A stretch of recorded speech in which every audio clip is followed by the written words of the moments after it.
Welcome everyone. Thanks for coming to the session. You're going to be your SOFA host. So if you need any help with anything technical support wise, you can send me a private message and I'll try to get you sorted out there. I'll also be here to just make sure this is kind of a different session. So I won't be muting you. I'll just follow the cues from the leader of the group today, or the facilitator of the group today. So with that, I'll pass it on to Kathleen. Thank you so much, Shayla. My name's Kathleen Walsh. I live in a co-housing community in Portland, and I've been to many advocate meetings. I'm a member of the Intentional Communities Circle. I see many familiar faces, but it's not my face on the little tile that promoted the session for the conference, because Patty, who was supposed to be facilitating, is not well today. And so I've taken over at the last minute. So forgive me. I'm not totally prepared, but I'm here and I'm happy to be here.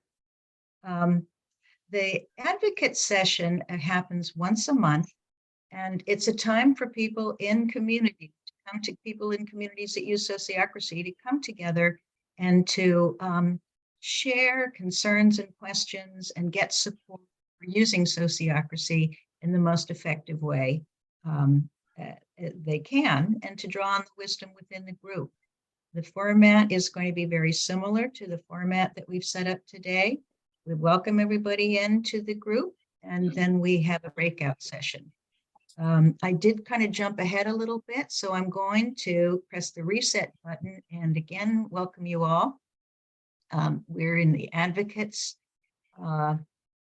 session of the conference, and I'm Kathleen. There's a couple of other people here that are in the Intentional Community Circle for Sociocracy for All. And I think a couple of them are going to be helping with the breakout sessions. And so maybe we can have those folks introduce themselves briefly one by one. Would you mind starting, Audrey, and then Judith, and then Tom? Those are the three people here in this group that are in our circle. Sure. Hi, everyone. You might have seen me in the opening session, but I didn't really introduce myself. So I'm Audrey. I've been part of the Intentional Community Circle for 2 years, and I live in Gaspésie, Quebec, Canada, and I'm co-founder of La Tribu Civilisée. And I can explain a little bit more the logistics in a minute when everybody's introduced. Do you mind going next, Judith, and then Tom, and then Dem? Hey, I'm Judith Griffiths. I'm from Bridport Co-housing in the UK. I have been a member of the Intentional Community Circle for, I think it must be 1.5 years, although I am sadly just resigning. There's too much work for our at our community. We're in transition and it's enormous at the moment, but I hope to go back to it. It's been really interesting to be in the circle and meet other people from mostly North America, apart from me, and work with that and see the development of that work. Yeah. And I don't know, I might have seen some of you in the last session I gave about our co-housing neighborhood. But I'm glad to be here, and I found the advocates group over the last 2 years to be invaluable in implementing sociocracy in our co-housing. Loads of tips and good advice and interesting experiences. Check. Thank you for that, Judith. You have to forgive me. I'm so used to being part of our circle, I totally forgot that you resigned at the last meeting, but I do wish you well and understand your need to focus on uplifting your beautiful forming community. Tom, would you mind just briefly introducing yourself next, and then Dem? Sure. So there's always a coming and going, and while Judith is on the go, I'm fairly new. I think I joined just about, I don't know, 5 weeks ago or so. It sounds much longer. It feels much longer. It feels at home. I'm feeling at home. And there's a funny story. I was first participating in the advocates group once and then twice, and I really liked it. And all of a sudden I found out that I was supposed to be a member of SOFA to be able to participate longer. And it was just a minor reason for me to join SOFA. So I'm a SOFA member, I'm a member of Advocates, and I'm also a member of the Intentional Community Circle. And I'm from Co-Housing NL in Newfoundland in Canada. Check. And I just got a message from Dem that she can't unmute. So we won't hear from her right now. Craig, I saw your hand. Did you want to add something? Craig, you're muted. I understood that Lauren had asked me to also be part of this. I've been at the Advocates Circle for a number of times over the years and find it really valuable. I'm at Iowa City Prairie Hill Co-Housing. We've been in here about 4 years now and are just completing our construction. So glad to be part of it. Thank you, Craig. As I said, I just took over at the last minute, so I'm not in touch with a lot of those details. I know Lauren's been at our meetings in the past, and maybe you'd like to add something. And Akya, that's a familiar face. So Lauren, do you have something to add?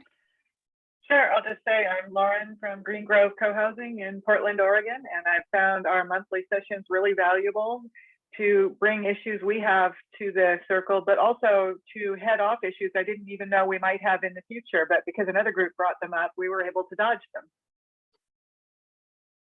Great. Shall I go? Yes. So I'm Alkia Biker. I live in Peterborough, Ontario, Canada, which is actually where Patty, who was going to host, also is.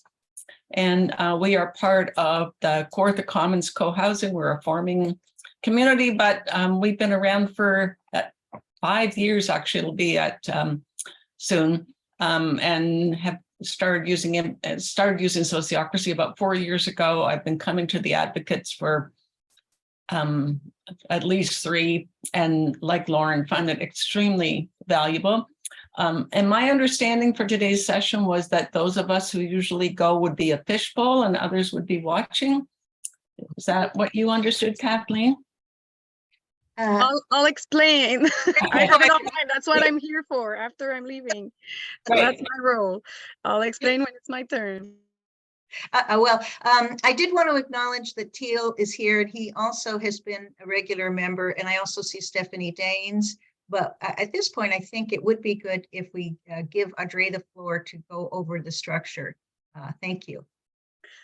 Well, I would propose that since we've started with intros of our long-term advocates, we could finish that up so to be inclusive so that we're not separating someone. And we have Stephanie who's with us that hasn't gone yet. Okay, thank you, Audrey. Yeah. So Stephanie, if you want to introduce yourself. Sure. I'm with Rachel Carson, Eco Village in Pittsburgh. We are anticipating getting started in construction in the spring. And I've been a member of Sociocracy for All since we started, which was very much our core governance since the very beginning. So it's been wonderful to participate in Advocates and to get to know a few of you here who've been so generous with your advice along the way as we've really listened hard and learned a lot. Thanks. Thank you, Stephanie. And Dem, who was briefly here and had to check out, sent me a message saying she's going to try and log on back again with the speaker, and she is part of Stephanie's, or has been part of Stephanie's group, and has been a member of our circle. So thank you for that, Stephanie. And go ahead, Teal, and please introduce yourself as someone who's been coming to our meeting regularly. Hi, my name is Teal. Yeah, I've come a couple times, and I live at Jesus People, which is a large-scale commune in Chicago of 168 people. And so I'm happy to be here. It's been really helpful for me it's always very validating to come to spaces like this, and very helpful and encouraging. So always glad to be here. Great. So now I feel better about explaining what I had in mind for Judith. What about Craig? Haven't heard from Craig. He went. Yeah. Oh, did he? Okay, I must have been Yes. distracted. Sorry. Thank you Thank you. for wanting to be inclusive. So what I had in mind, because this is a different setup, you know, when we do advocates, we don't have spectators usually, and we don't want you to be only spectators. We actually want this session to serve you and your questions. So the goal of advocates is to support people that are in communities that are using sociocracy or that are considering starting to use sociocracy or implementing it. And so our typical format is that everyone arrives with one question, and we do a round of questions. And then after, we go into the questions and answer them with one person doing a round for each question.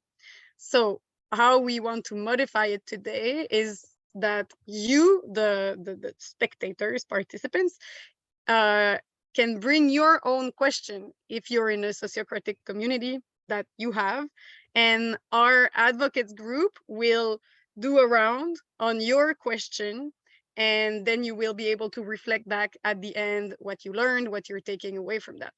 So we're gonna have Shayla, who's gonna be our tech person, to showcase the fishbowl to, I think, make the faces bigger of the circle of advocates, and that's it. So I think I've said everything. I guess I'll let you, Kathleen, decide if you want to do a round of questions first or go one by one according to time. I'll let that up to you, but that was the idea. Thank you, Audrey. Well, I do want to also be inclusive, and I so appreciate you redirecting me, Audrey. Full disclosure, I just did a meditation with a little biofeedback device, and it read that I'm extremely nervous because I'm not used to doing this kind of thing. So I really appreciate your support. Are there any questions? Please use the raise your hand in the screen. I don't see any hands, but there's a lot of people here. Okay. I then will go ahead and return it to you, Shayla and Audrey, for this fishbowl. See how this goes.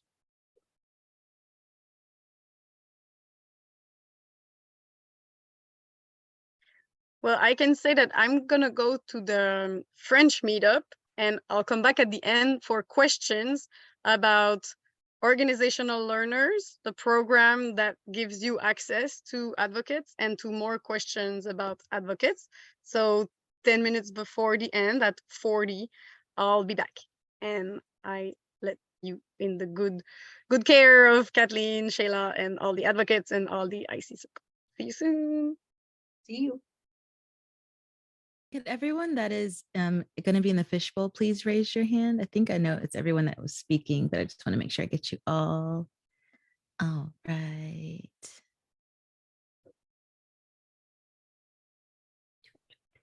I got you, Judith, and Great. I got you, Craig. Okay. You can go ahead, Kathleen. Sorry, I'll stop talking. It's okay.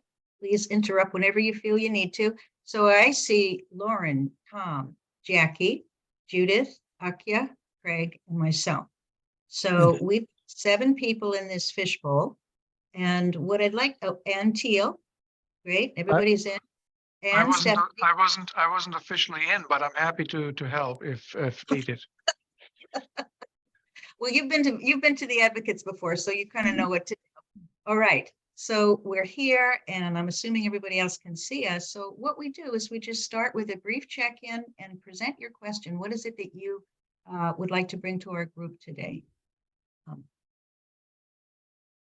And I'll start by saying that, you know, one of the frustrations for me with my community, I'm in a very established community, 12 years, and things have kind of devolved into roles, you know, and it's kind of rote.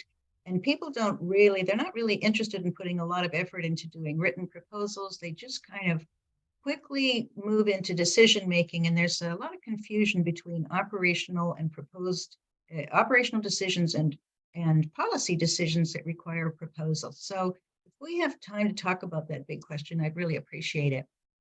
I see a couple of hands. I see, I see hands raised in the audience. And so what I'd like to do is acknowledge those people and ask you to unmute and enter your question, Liz, and then Sarah.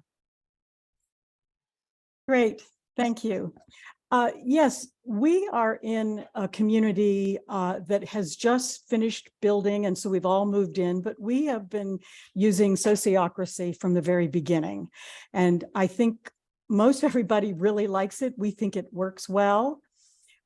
We have a lot of circles and subcircles in which the members participate in the various lead, facilitator, secretary, delegate role. However, we are now considering as a community, we have an external facilitator for our monthly plenary meetings. That's all the membership. And we are considering whether one of the members should take on a role of facilitator. And I'm just wondering, how does that work in the size of our community is 30 members. So I'm just wondering, how does it work to have a member be a facilitator in the full group monthly plenary meetings? Great. I've captured your question, Liz, and I'd like to go on to Sarah and then Adrian. Hi, everyone. Hello. I'm Sarah. I'm Chiara. We are in the south of Spain in a very small community. It's rather a reforestation project. And we've been around for 3 years. And for the last 1 year, we've been practicing sociocracy. There are only 8 people in our core group, so you would think that things would be simple. And, slowly, we're kind of putting down structures and everything. And the person who has founded the community and who owns the land and who pays for pretty much all the expenses of the community is also very excited about sociocracy. He's been thinking about it for a long time, and we are the sociocracy group. But the thing is, we find that so many points that the idea of sociocracy, the structures of sociocracy seem like they can work in most cases, but we are often confused because if there is this one person who is actually paying for the whole thing and actually is paying wages, if we're talking about an equal way of doing things, there seems to be somehow a contradiction that has started arising in small ways. And our founder is also very open to talking about all of this, but we're trying to figure out whether you might have any advice for things to watch out for, as because things just slip, because he is also, we also see him as our leader somehow. So in this transition period, we're kind of wondering whether there are things you might advise to keep our loyalty to sociocracy. Thank you, Sarah. That's a very significant issue. Yeah. I'll go ahead and move on to Adrian, and then we'll circle back and identify some questions that we think we can answer in the time that we have together, and start doing some rounds on what wisdom people might offer. Adrian, would you like to share? Thank you, Kathleen.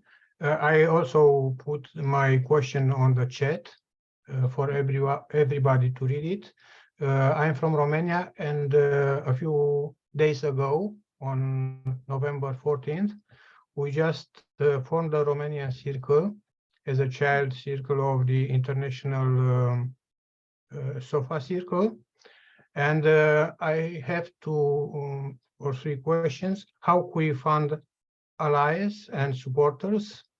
How do we bring more members to the community? And any other advice from you would be very useful for us. Check. Thank you, Adrian. We've got already 3 really substantial issues. And so what I'd like to do, in looking at them and thinking about them, I want to check with the group and see how to structure the rest of our time together to answer these questions. The first question about the external facilitator in an established community and transitioning to using an internal facilitator is really directly about sociocracy. And I think that would be a good place to start. I think some of the issues that are going to come up when we address that question, we'll tap into what Sarah shared with us, which is really about defining roles in a situation where there is one person that there's a power differential with somebody that is owning the property and paying people, who's committed to the principles of equity and power with, but it sounds like some issues are coming up in terms of really experiencing that distribution of power to the lowest levels, decentralized power, which is one of the core principles of sociocratic self-governance, when you have somebody that does inherently have more power being an owner. And we definitely want to give time for your question, Adrian, because help supporting one another get new members and get established is a real important piece of what our mission is in the Advocate Circle and in Sociocracy for All. So I'm going to repeat the first question, Liz's question, to make sure I have it correctly, and then we'll just do a quick round. So Liz, as I understand it, you're an established community, about 30 members that you have been using an external facilitator, and you want to transition to using internal facilitators for your plenary, and you want feedback on that question. Maybe our community is doing it. Have they made such a similar transition? So I'm just going to do a round. Is there someone that would like to start the round? Please raise your hand and then I'll set up a round. I see Judith and then Stephanie.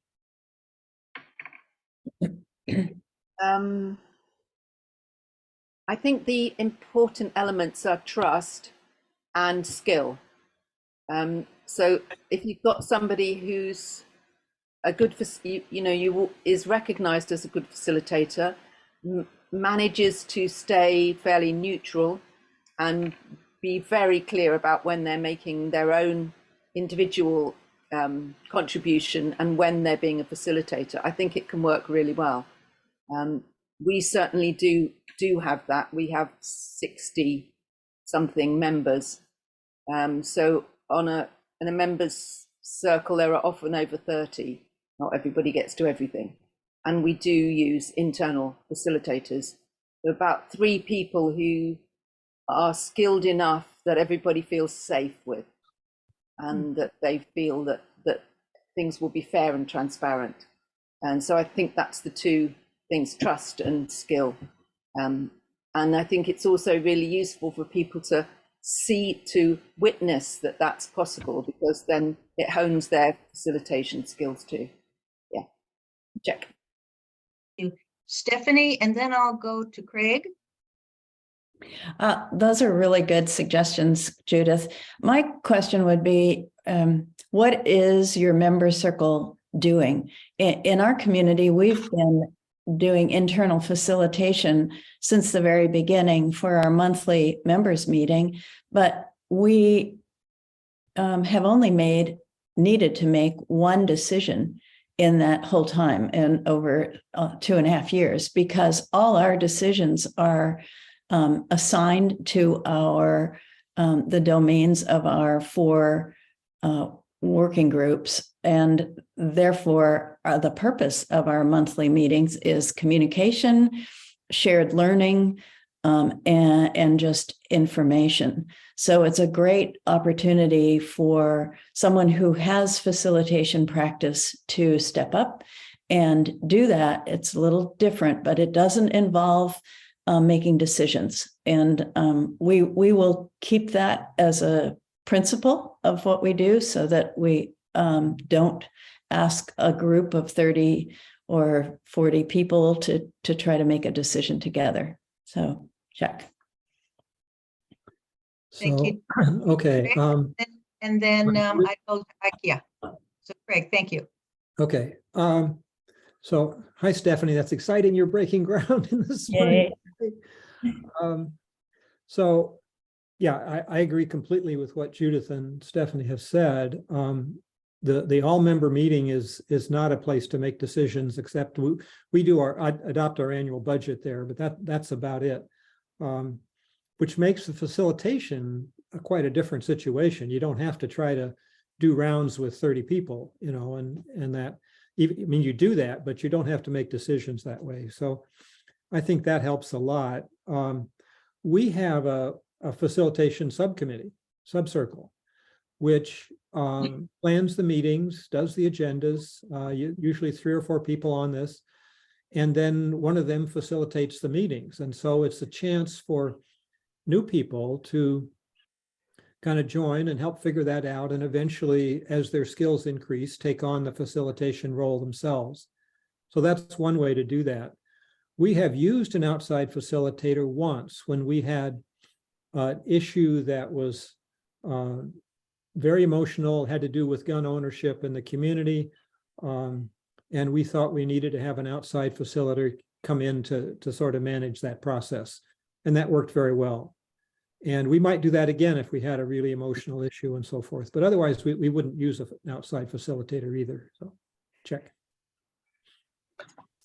Yeah, we have around 30 people who show up usually for our full circle meetings. And like Stephanie and Craig, we don't really make decisions in those meetings. We do some approvals, and probably a bit beyond what Sociocracy actually dictates, because we're still trying some of that on. But usually those proposals have gotten a lot of feedback already. We do all of that before the meeting. So the meeting is just a simple matter of actual approval. And we really encourage anyone in our community to facilitate, and actually generally tell them they don't need any special skills, that anybody can do it, because we do have a coordinating circle that writes it all out. The script is pretty much there. It's just a matter of, you know, it's an agenda that you're following. It's like, okay, this is the next item. Now we're going to do this. This person's going to speak to it. So there's not a lot of skills involved. I will say we often have trouble getting people for that role. So it's not a perfect solution, but that's what we're doing. And other than trying to get people, it's worked fine. We've never had a problem with facilitation at a meeting. Thank you, yeah. I see Lauren's hand, and then Tom, it will be your turn on the stack, and then Teal. Yeah, so our community is the exception. We do make decisions in our community-wide circle, and the reason for that is we're relatively small. So our full circle, if everybody came, would be about 20 people. And if we just had the circle connectors meet, it would be almost all those people. So you just have a few people left out. So we chose to just bring everybody in and get everybody on the same page. So we make decisions in that one, and we do have a member as the facilitator. We ask that if you're going to facilitate that circle, you go through the Sociocracy for All facilitator training. So our facilitator has, and she works with whoever brought each agenda item. She meets with that person ahead of time and asks how they want it facilitated. And sometimes between the two of them, they agree that the person bringing the agenda item would prefer to facilitate their own agenda item, just because of topic knowledge, and it would be easier. So there's generally a plan. Are we doing rounds? Is it just popcorn clarification questions and a quick input round? Is it a decision? They work all that out. And then in the meeting, it goes relatively well. I will say we've had some highly emotional topics, and to Craig's point, it might have been useful to get an outsider to come in and facilitate those. Check. Yeah, I'm happy to add to what has already been said. Now, Lauren, you're not the only exception. Our community also makes decisions in what we call the full circle. And I think it has to do, in our case at least, with the point that we are at, meaning that we just opened Explorer membership. So up until a few weeks ago, all we had was social members, and social members span from friends of the community who never want to move in to those who are ready to become explorers and now have become explorer and really want to move in, and anything in between. So we have about only half of our community, just roughly, in working circles. And to be inclusive, we need to make some of the decisions. We decided we need to make some of the decisions in full circle. And that might change once we are more established in the sense of Explorer moving into equity membership. I think skills and trust is the biggest thing in terms of facilitation, except for very early in the process when we had an external consultant help us with the design, and he was facilitating. Except for those, since I've been on board, all of the facilitation has been done by people of the community, and skills and trust is very important. So those people who have facilitated those meetings have the trust, I think, very clearly, and have the skills to do it. Once we get a little further and get to the more touchy and critical kind of issues to talk about, it may be more important to think about external facilitation. Check. Yeah, this has all been really good. I think the thing that stood out to me was Stephanie's question of like, it depends on what you're doing. And I think I was just reflecting that if we were, is it Liz? If you were in one of these meetings with us and it was a real thing, we'd probably have a bunch of follow-up questions before we went into the round, like clarifying questions, I imagine. But I hope this general advice was helpful. But right away I was like, oh, I don't even know how to answer because I don't know like what you're doing in those meetings, or like what have the problems been, or have there been problems? Have, you know, like those would be like follow-up questions. But just to say, for the purpose of the fishbowl, like we would probably have a bunch of clarifying questions, because that general meeting could look a million different ways, right? So but I hope this advice, I can't add anything that wasn't already said. So thanks, everybody. Thank you, Teal. Well, I'm going to put myself on the stack just briefly, because in my community, it's a co-housing community, and our whole village circle is involved in the regular decisions around specific proposal to select our domain leaders. So we do have decisions made in the whole circle, and that's done on a schedule, because that's part of, you know, it's the parent circle that extends the authority to the domain circle. So I can just echo what other people have said, that it's important to have some training, that internal people can do that kind of decision very easily if they're trusted, if they can be objective. And it's still nice to have access to an external facilitator for a topic that's really contentious, that people have strong feelings about. But generally, with the kinds of things that people have brought up in terms of having a facilitation circle especially, you can integrate that function within your community really well. And I really appreciate what someone said about how the facilitator actually reaches out to people that have topics on the agenda and speaks to them before the meeting to understand their issues well and also empower them. So I think we're complete with one round, and I want to check in with Liz and see, how did that work for you, Liz? Did you get some information that was helpful? I did. Thank you very much. Yes. I guess every community is a little bit different in at what point does the whole membership need to make decisions. And our community, we self-developed. We did not have a developer. So we had to make a lot of decisions as a whole group from the very beginning. And now that we're actually living together in the same building, it may look different in a few months. And I think that's what we're trying to see is, can we successfully go toward self-facilitation and have it work well and not feel nervous making for the person who's the facilitator. Great. Do you feel complete, Liz, with the information that you got in this round? Yes, thank you. Great.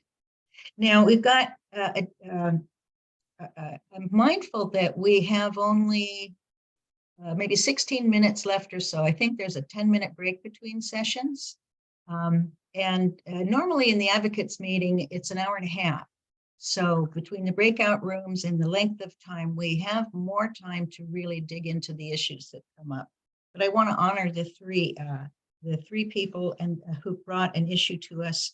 And what I'd like to do is keep track of the time and add Sarah's topic to this, which is, I believe that your question is how to deal with those emerging tensions around some power differences that are not in line with the principles of power with decentralized power within the community. Sounds like the founder member is a caring person that is giving a lot, but he has aspects to, he has influence in that he is paying people and has a financial role that creates a dependency that is difficult. So that's a really big question, but what I would like to do is have folks in the inner circle, the fishbowl, respond to that succinctly so that we can leave a few minutes to also assist Adrian in his question, because I think there's probably a lot that we can do to help Adrian with this issue of finding new members. Have I articulated your question accurately?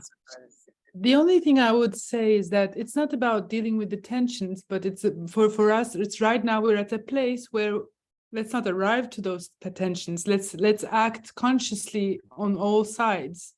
Like what are the tips? So not those before those tensions, we kind of get conscious of the dynamics and how to deal with them. Okay, thank you very much. I already see two hands. Let's go to Craig and then Teal. Well, it's interesting because you've got a built-in power difference that's antithetical to sociocracy. And so I think if you're going to use sociocracy, it would require that the landowner be willing to not be the decision maker. If he's going to insist on pulling rank and making decisions about anything, it's going to be very difficult, I think, to use sociocracy.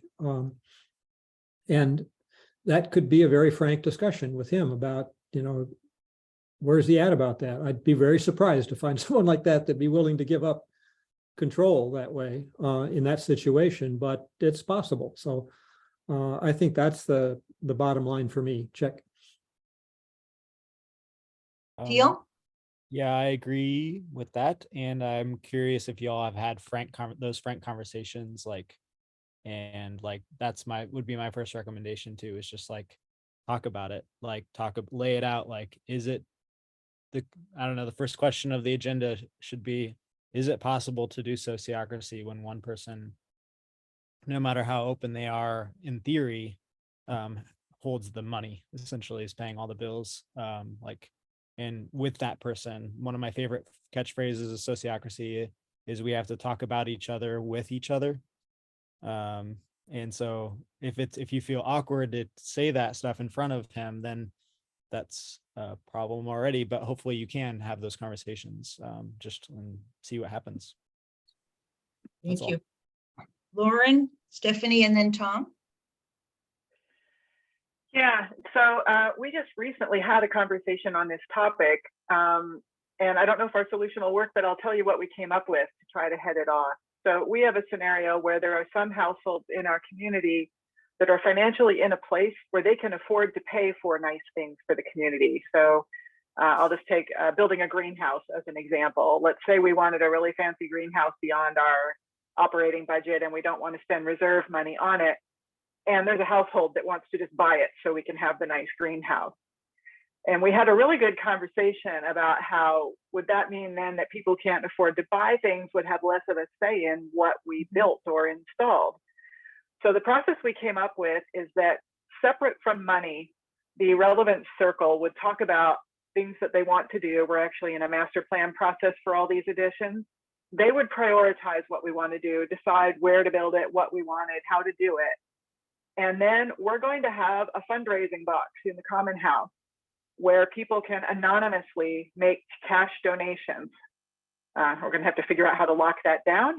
But, so, and then at the end, the treasurer will count it up. And if we got enough money to fund it, great. And if not, we talked about, since the money was anonymous, we can't give it back. So it'll go into our contingency fund, and we'll try to raise more money later. But that's the process we're going to do for these special things that we can't afford. So stay tuned. Maybe next year in the circle, I'll bring back the results. Thank you. Stephanie and then Tom. I don't have experience with this directly, but it seems to me there are examples, and they come from using sociocracy in business, that your model is not a community. You've got a model in which there is ownership, and that's true in the original version of sociocracy back in the Netherlands, but it's true in many organizations today that there are inherent power imbalances. And sociocracy does work in those situations as long as you address those and create some checks and balances. So I would look in the business world for your example. Check. Yeah, and many things have been said.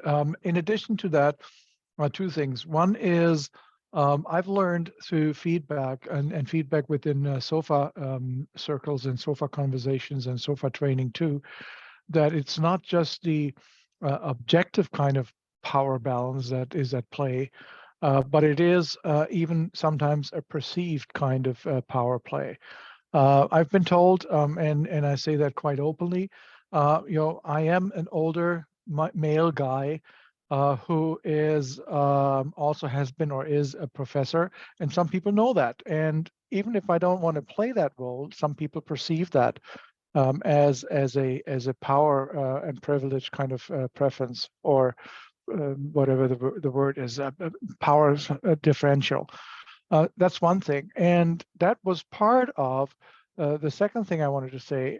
I've over the last several weeks increasingly really appreciated nonviolent communication as an important addition to sociocracy, where you actually have the tools and the approaches to address those kind of real or perceived privilege or power differences, to bring them out there, to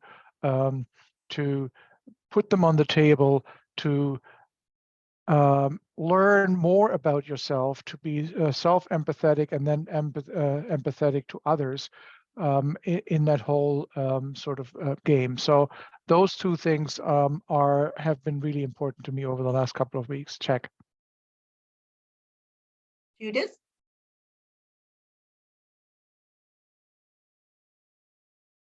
We can't hear you. You're muted. A bit like the question Teal asked at the end of the last round, I'm curious as to what the original kind of agreements were with the owner and you others who aren't the owners, and whether it's possible to, I mean, I don't know how clear it is, so I'm making an assumption maybe it's not that clear given where you're at now, but that might be a way in to start, well, what are our relationships in relation to decision making about anything, about money, about how the hours we work, about benefits or the food we eat or whatever. You could start in a less power based way than money, maybe, but just clarifying from where you've come to where you want to go to. So kind of exposing the assumptions and questioning them from both sides, so that it's not us against him. It's kind of everybody having a look at that. Check. Thank you, Judith. Akia, would you like to add? Thank you. I don't think I have anything to add, so I'll just pass. I don't think I have anything to add as well. So I want to check in with Sarah. How did that, was that helpful for you? Yeah. Yeah. Yani what I'm realizing is there's no simple answers. Mhm. There's clear communication and clear discussions about power dynamics and doing them from a nonviolent kind of place, right?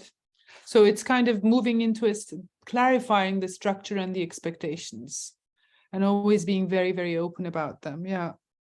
Thank you so much. Thank you. Sometimes we assume that there's some knowledge out there that you should know, but it's actually about communication and clarity, yeah. And Well, thank recognize our dynamics. Thank you. Do you have something to say? No, Thank you for this, for that great question. And I notice in the chat, Gina says, come to our session on nonviolence and nonviolent communication and sociocracy in 1 hour or so. So good self-promotion. We have one more issue and request from Adrian, who's asking us how to bring allies and supporters and new members to his community. Adrian, did I articulate? Although we just have 5 minutes left. Okay. So I would. How about we quickly- give? Yes. How about we give Adrian 1 minute? Just maybe from the group. How about 1 or 2 responses from the group?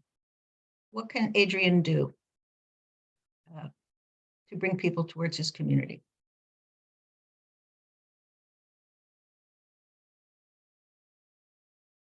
Craig, your mic's off. I just think all the usual things about publicizing it, getting the word out, using media, paid and unpaid, building relationships with organizations and talking about the community, all that kind of thing. Check. Judith. Yeah, I suppose my question is, what would be the motivation? Why would people want to join you? And be really clear about, what you're selling, in inverted commas, what you have to offer, and big it up, to whichever is the relevant audience. I'm not sure whether, if it's a housing community, there'll be people who want housing. If it's something else, then just sell yourselves basically, and think about what it is that people would get from you, what you've got to offer, and then whatever's relevant, wherever that would be relevant. Thank you. I think that's really important to know what it is that you want people to put out, what you want people to come towards. And I appreciate that this has been just a truncated session for a truncated response to Adrian. I also appreciate, Audrey, that you're reminding us of the time. So can you tell me is the next step to open it back up to everybody? Audrey? It would be a space for questions about the advocates in intentional community of practice, and about organizational learners. Because, I usually have like one-on-one sessions to explain to people, but maybe now there can be questions answered for everybody at the same time, if you're curious. And I can facilitate my own thing, I guess. So I see Stephanie's hand. You can go. Hello, everybody. This has been super interesting and seems extremely helpful, especially when you're starting up. So my basic question is, how can we join? Yeah. And, yeah, that's pretty much it. Thank you. Great. So for advocates, you can join by signing up to a link. If Shayla, if you would be willing to find the link while I'm speaking, that would be wonderful. You can find it on our intentional communities page on the SOFA's website. There's a form that you fill, and then you're automatically signed up. And you can attend already 1 or 2 sessions without being a member to see what it is. And if you like it, it's a member-only event. So we ask you that at some point you become a member, but we're not tight on it. Like, we know it's long sometimes to have the consent from your community to pay for the membership, which I'm going to talk about in a second. So you can attend anyway if we know that you're in the process. And so, yeah. Just a quick follow-up question. How many people meet at the same time? And I heard it was broken up into smaller groups. So no matter how many people, we still get that Yes. kind of a proximity within these Yeah. meetings? Like last time we were 15. I think that was our biggest number. And I made 2 groups and I should have made 3. Like we tried to keep it between 5 and 8, but really 8 gets quite big. It's the same as sociocracy circles, really. Yeah, thanks for that question. So yeah, it's always that intimate feeling, and we start together and we end together and we give the highlights of what we discussed. So really nice place to meet all the communities. And yeah, for the organizational learners, it's a kind of membership, but for your whole organization. And we created it for intentional communities because we had people coming to advocates and they wanted to have different people from their communities being able to attend without all being single members. So we created that package, which involves discounts on pretty much everything SOFA does. And like books, coaching, conferences are free, I think, when you're an organizational learner. And trainings, everything we do. And also the capacity to attend all the communities of practice. So there's a community of practice for facilitators where you can meet other facilitators and ask your questions there, leaders, and workplace. And there's more even. And you have access to all that and the forum. And the price is a sliding scale. Okay, conferences 25% off. Thank you, not free. There's a sliding scale for the price of the organizational learnership, which depends on your size, the number of members of your community, but also like we let you decide on your price as long as it's within the range. And also like you decide based on the level of privilege in your community, like is it for low income people or are you all university teachers, or do you all have regular jobs that you love and you have access to funding? And also your level of experience. Like a newer community, we recommend taking a higher price because you're going to use a lot of training and resources and you're going to come to advocates and learn lots of things. And if you're more experienced, then you can pay a lower price if you want, because then you're going to contribute a lot when you come to advocates and other communities of practice. So the goal of that is really to just create connection between SOFA and all the communities and stay in contact. And yeah, that's why that exists. And I took up the whole time by answering one question, but I hope it was clear. I can stay 2 to 5 more minutes if there's more questions. It's hard for me to see everybody because we still have the fishbowl on my screen. Let me take it off. I don't know that there are any other questions. I did want to add one thing, because there's a couple of times that people spoke about bringing in outside facilitators. And I just wanted to take a moment to plug our new program that SOFA has. Oops, and I've got you stuck there, Lauren. Hold on, I'll get you off the spotlight. Where you can be matched with a facilitator for whatever your organization needs. And I'm going to put that in the chat now. And I will also just thank all of our advocates members that were part of this fishbowl today. I also want to thank all of you participants that are here right now. And I'll leave you all to continue what you're doing. I also just want to put in the chat the link to our donation section of the site if you did want to donate. I know that there were a lot of issues with people registering this time around, so several people, we just had to get you registered in the back end. So if you do still want to contribute to the conference and to the events that we do here at SOFA, you're welcome to hit that. And yeah, thank you so much. Enjoy the rest of the conference. Thank you, Shayla, so much for all your help, and for you, Audrey, and for everyone that's here. It's time to say goodbye, give you a break before the next session. But thank you for coming, and thank you for contributing. Thank you. Thank you, everyone. Thank you. Bye. Bye-bye.